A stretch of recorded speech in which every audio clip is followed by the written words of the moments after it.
Hello everyone. Today I want to talk about Valve.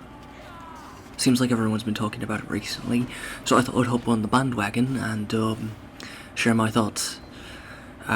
With the recent drama that's been going on with the TF2 Source 2 being DMCA'd and Portal N64 being taken down, or advised to be taken down, a lot of people have been getting upset. Couple that with the item servers going down and the bot crisis being as bad as ever, and hashtag SaveTF2 is back in trending, which is great. We're raising awareness for the game that we love, but I don't really think anything's going to get done. We've seen it in the past where we've tried to get Valve's attention and we got a single tweet basically just being like, oh hi, we see you, but we're not going to do anything. Obviously we got the summer update, but that wasn't really much of a big update. It just added some community contributed content and more crates for us to spend money on, and I think that's where the root of all this like neglect lies, is in the fact that TF2 at this point is just a money maker. That's all it is to Valve. That's all they see it as. And I mean, obviously, the whole, like, Valve, the employees get to choose what they want to work on, and, like, since nobody takes an interest in it, TF2 isn't being worked on as much, but clearly we see that people do have interest in TF2, but it's not for the community and for the game itself, it's for the money that the game makes and the attention that these other projects are taking away from it. And they don't like that because it's stealing money from them.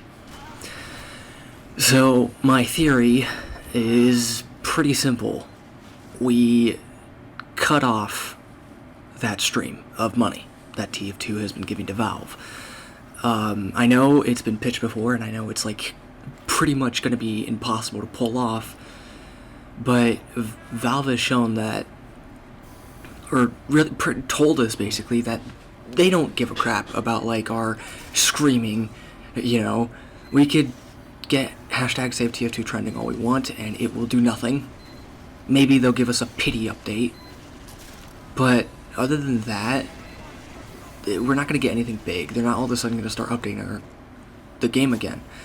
Unless we show them that, hey, we're not just going to sit back. We're not going to be like, we're not going to, like, hiss and throw a fit, and then you, like, throw out a couple of new crates and then we'll be satisfied again. No, we have to show them that we actually mean business, and to do that we have to speak in the language that any big company knows, like the only language that these big tech company knows, and that's money.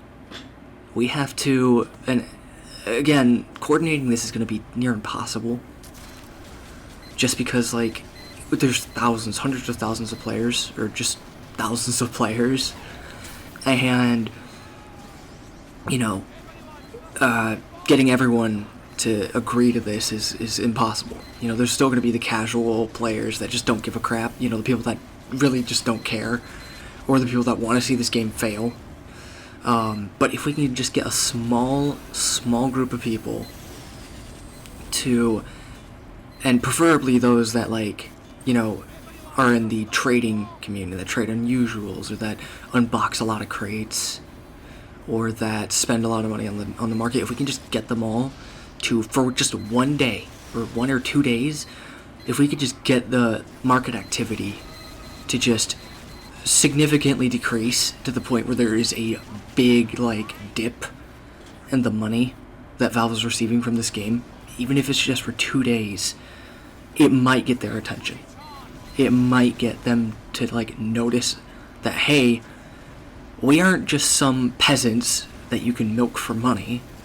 You know, we actually, you know, want our game to, you know, get attention and get updates. And you aren't doing that. So now we're going to be taking away what you're using this game for, and that is to make money. What I would like to see happen, what I would like to see, you know, come out of this would either be to have them, actually update the game, get the people who are interested in making money off of it to actually put some work into it so that, we actually have a reason to stay and continue playing and spending that money. Two, have them dedicate a team. Like, I don't know, Gaben, like, says, alright, you lot, go work on TF2. That is your new task. And, I don't know, they get some sort of pay incentive or something. And this is what I would really like to see happen, although the chances of this actually happening is, the chances of us actually pulling the entire thing off to begin with is slim, is low.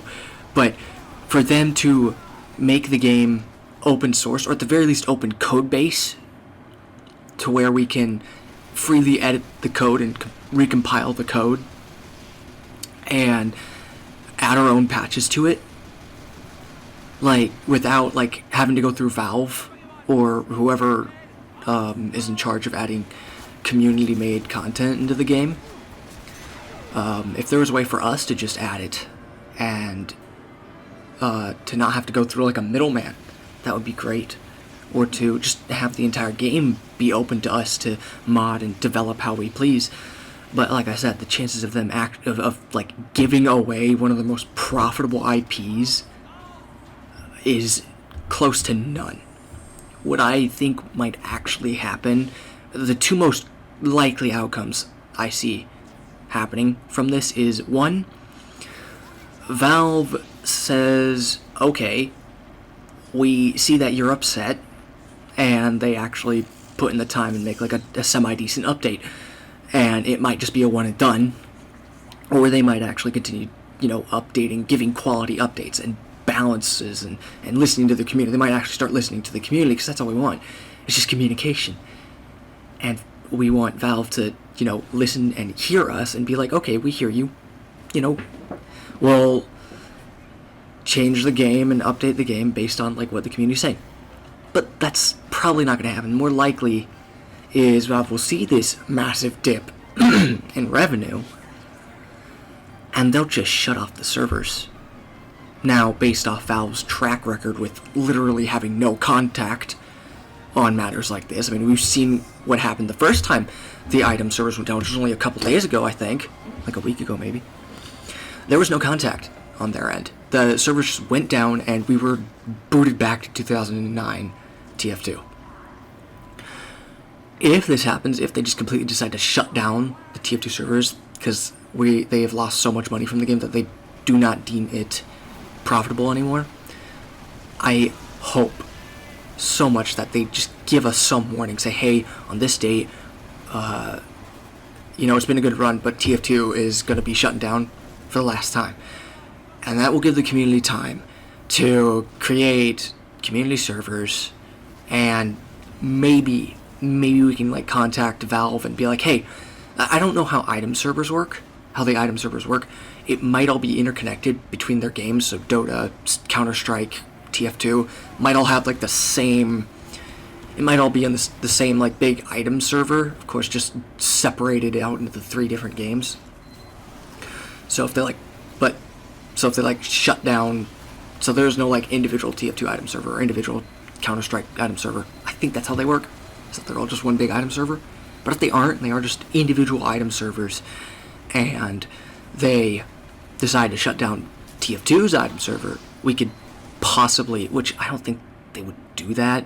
They might not, because that would disappoint so many people and would probably actually lead to some sort of, I don't know, riots at Valve HQ, because people, myself included, have sunk hundreds, if not thousands of dollars into this game, buying crates, buying unusuals, buying cosmetics and skins and killstreak kits and whatnot. So for them to just cut that off, I think would be very risky, but it isn't an impossibility.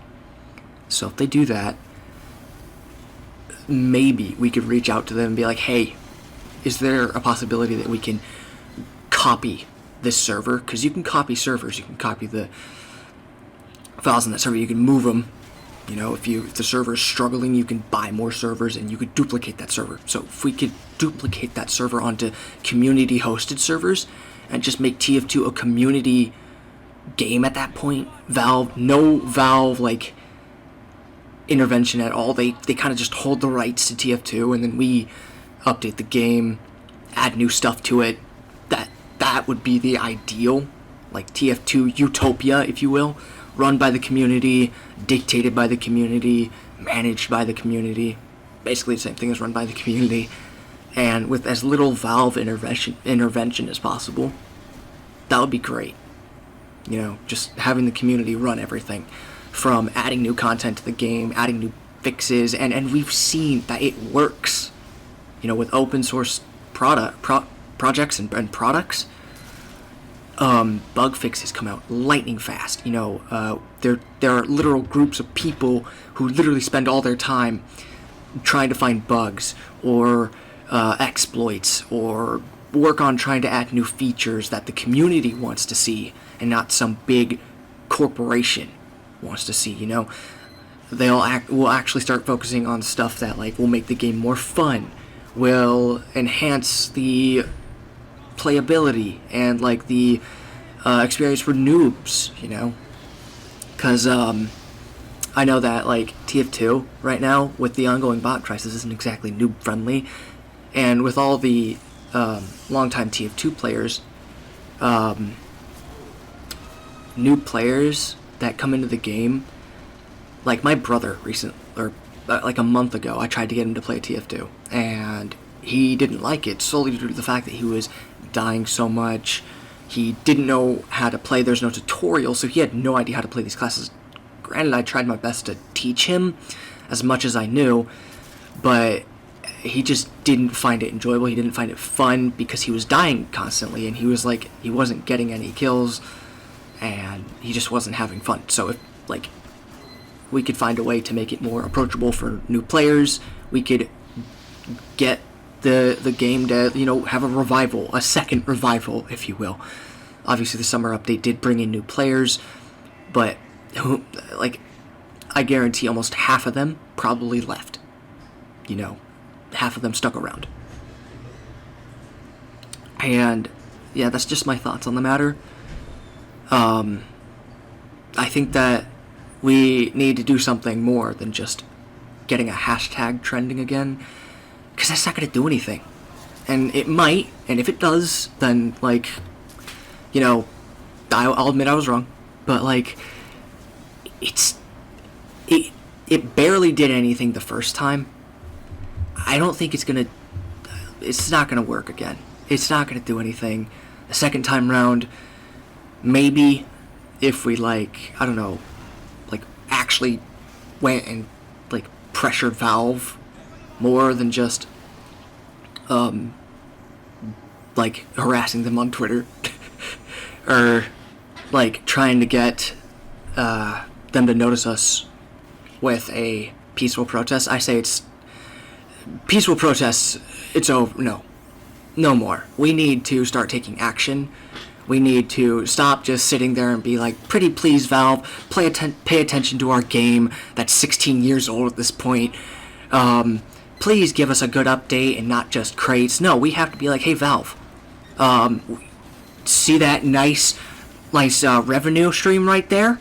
Be a shame if we cut it off. Be a shame if it just slowed down to a crawl or just stopped entirely. How would you like that, Valve? You know, we have to speak in their language, and that language is money. I know it's a very, like, pessimistic take on this whole ordeal, but I'm kind of just fed up. I'm angry, and I'm done with Valve, you know, just trying to tide us over with a couple new crates and a couple new unusuals. I'm done, you know, with the bots and their lack of, like, they don't listen to us, lack of communication. They don't care about us anymore. They moved on. You know, they want to create bigger and better things, and TF2 isn't a part of that vision. And so we have to, if we want to be heard, we have to, you know, make noise. More than just noise, we have to riot, in a sense. You know, we have to Hit them where it hurts. Yeah, I think that's about it. That's that rant over. I hope you enjoyed my little rant. If this interests you in any capacity, then talk about it, Spread the word. Tell people, hey, I think this might be a good idea. Let's get a small group together and let's do it. Let's coordinate a date and let's all, stop buying stuff on the market, stop unboxing crates, stop giving Valve money from TF2. Tell, all of the big TF2 content creators out there, hey, tell your audience about this. It might work. Because those guys are going to be the biggest voices. People are going to listen to them the most. And so if we can get them to start trying to coordinate something like this, then we might have a chance of pulling it off. I hope you enjoyed. Subscribe if you'd like. And more content will be on the way, hopefully in a couple of weeks. I hope you have a great day, and I'll see you in the next one.